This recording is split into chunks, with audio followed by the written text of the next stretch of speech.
की तरफ से सभी पत्रकार बंधुओं का बहुत बहुत साधुवाद देता हूँ।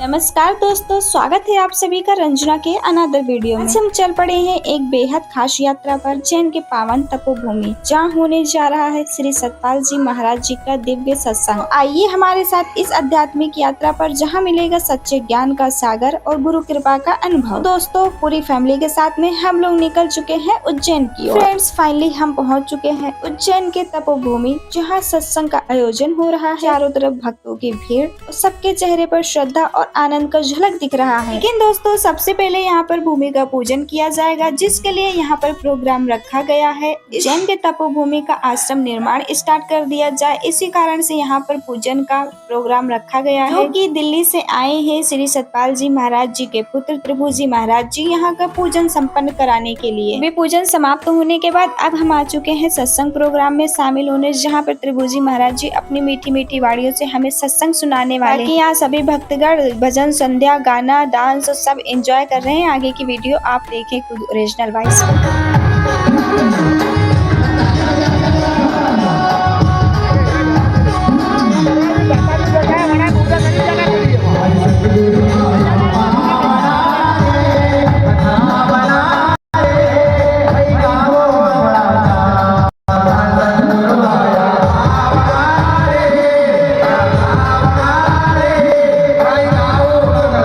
यहाँ सभी भक्तगण भजन, संध्या, गाना, डांस सब एंजॉय कर रहे हैं। आगे की वीडियो आप देखें खुद ओरिजिनल वॉइस में।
तब वो व्यक्ति दामाद जी से बोलते हैं, दामाद जी आप तो इतने खुशकिस्मत है, ये तो आप समझते ही नहीं है। आपका तो पाला बेटी से पड़ा, मैं तो इतने साल उसकी माँ के साथ जी रहा हूँ, मेरी दुर्दशा आप कभी समझ सकते होते हैं।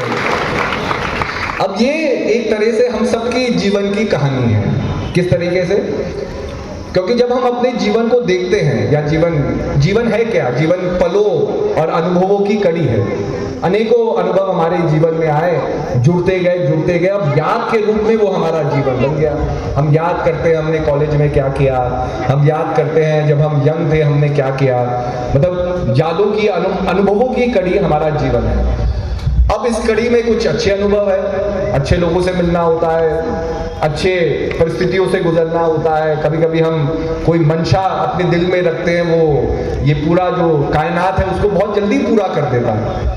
और कभी कभी जीवन में ऐसे भी संघर्षों से हमें गुजरना पड़ता है जो बड़े कष्टमय होते हैं, हमें बड़ा दुख देते हैं, हमें बड़े विचलित करते हैं।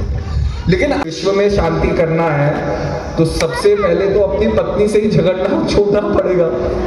भाई हम रोज सवेरे उठ करके अपने ही प्रियजन से झगड़ रहे हैं और फिर हम समाज में कह रहे हैं कि भाई समाज में विश्व शांति हो, तो विश्व शांति कैसे होगी जब हमारे ही मन के अंदर तनाव है, हमारे ही घर के अंदर तनाव है और झगड़ा हमारे घर में ही हो रहा है। तो कहने का अभिप्राय यही है, महान पुरुष समझाते हैं कि संसार की परिस्थितियों को आप बदल नहीं सकते, लेकिन संसार से क्या आप सीख रहे हो, किस चीज को आप अपने अंतर जगत में आप आने देते हो, ये चॉइस आपके हाथ में है। और महान पुरुष हमेशा हमें उन्हीं चीजों से जोड़ना, उन्हीं चीजों से मोह करना सिखाते हैं जो संसार में हमें दुख ना दे। एक दिन आदि गुरु शंकराचार्य जी भी ऐसे ही बैठ करके अपने शिष्यों के साथ वार्तालाप कर रहे थे। तो आदि गुरु शंकराचार्य जी संसार का सत्य बताने लगते हैं। वो कहते हैं कि भाई ये संसार माया की चक्की है और जो भी व्यक्ति इस संसार में जन्म लेता है वो माया में पिसेगा। जीवन होगा अंत मरण में, मिलना होगा अंत बिछड़ने में, और किसी इमारत को हम अगर बनाते हैं तो उसका बनाना भी एक दिन टूटने में उसका अंत होगा। तो संसार की कोई भी चीज है, उन्होंने कहा समय से बंधी हुई है और समय के बंधन से दुख का अनुभव होना अनिवार्य है। और लोग देख सकेंगे आपकी मनपसंद चीज पूरी नहीं हुई, एक छोटी सी बात के लिए हम नाराज हो जाते हैं, हमारे अंदर कोई दृढ़ता नहीं है, लेकिन उस छोटी बच्ची के पास जो घर नहीं है, कपड़े नहीं है, कल उसको खाना मिलेगा या नहीं मिलेगा उसे ये नहीं पता, कितनी इनसिक्योरिटी उसके जीवन में है, लेकिन वो बच्चा अगर नकारी भी गई है तो मुस्कुराते हुए दूसरे गाड़ी के पास जा रही है कुछ मांगने के लिए, उसके चेहरे से वो मुस्कान नहीं जा रही है। हम ज्यादा धनवान है कि वो लड़की ज्यादा धनवान है? हमारे पास इतना सब कुछ होते हुए भी हम मुस्कुरा नहीं पा रहे हैं, मुंह सुझा करके जीवन में चल रहे हैं, लोगों से लड़ रहे हैं, लोगों से विमर्शता रख रहे हैं, हम और चाह रहे हैं हमारे पास और हो, इतना स्वार्थ हमारे अंदर कूट कूट करके भरा है। तो हमसे अच्छी तो वो लड़की है जिसके पास कुछ नहीं है, लेकिन रोज मुस्कुरा तो रही है और किसी को गाली तो नहीं दे रही, किसी के प्रति मतलब प्रभाव तो उसके मन से नहीं निकल रहा। तो वो ज्यादा धनवान है कि हम ज्यादा धनवान हैं, ये आप लोगों को सोचना है। तो हम भी उस बच्ची तरह बन सकते हैं, लेकिन अपने मन को ही तो संभालना है ना, मन को ही तो सही जगह सही धारणाओं को लगाना है। तो हम ये करेंगे तो जरूर हमारे जीवन में परिवर्तन होगा। आप लोगों को एक नए आश्रम की बहुत बहुत बधाई। आप लोग खूब भाई महात्माओं का सहयोग करें, गुरु महाराज जी की आज्ञा का पालन करें और जगत जननी माता जी का जो सपना था कि हर घर में ज्ञान का दीप जले, उसके लिए हमें संघर्ष करते ही रहना है। आप जपे और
तरफ से सभी पत्रकार बंधुओं का मैं बहुत बहुत साधुवाद देता हूँ। ऐसा एक सेवक हूँ और मैं ज्ञान प्रचार में लगा हूँ। धन्यवाद। आप रहेंगे तब तक आपको मिलता रहेगा, लेकिन दर्शन अगर लाइन खत्म हो गई तो बाद में आपको दर्शन नहीं मिलेगा। दोस्तों अब हम जा रहे हैं भंडारा खाने के लिए, क्योंकि यहाँ पे भंडारा का भी आयोजन रखा गया है। बहुत सारे भक्तगण दूर दूर से सुबह से आए हुए हैं यहाँ पर, इसी वजह से यहाँ पर भंडारा का आयोजन भी किया गया है। किंतु यहाँ पर अभी भूमि का पूजन हुआ है, इस कारण से जगह न होने के कारण किसी और के यहाँ पर ये भंडारा और प्रोग्राम रखा गया है। तो यहाँ पर थोड़ा सा लोगों को मैनेज करना होगा और धूप में ही भंडारा खाना होगा, जैसे कि हम भी लाइन में खड़े हैं भंडारा खाने के लिए। और काफी ज्यादा धूप है, इस कारण से बहुत से भक्तगणों के चेहरे पर मुरझाइयाँ दिखाई देंगी। पर नेक्स्ट टाइम से आश्रम का निर्माण हो जाएगा तो सारा कार्यक्रम अपने ही आश्रम में किया जाएगा। बाकी दोस्तों, आपको ये मेरा ब्लॉग कैसा लगा, वीडियो कैसा लगा, आप लोग कमेंट में जरूर बताना। इसी तरह नए नए वीडियो देखने के लिए चैनल को सब्सक्राइब एंड लाइक शेयर करें। अब चलते हैं घर के और तब तक सभी को टाटा बाय बाय।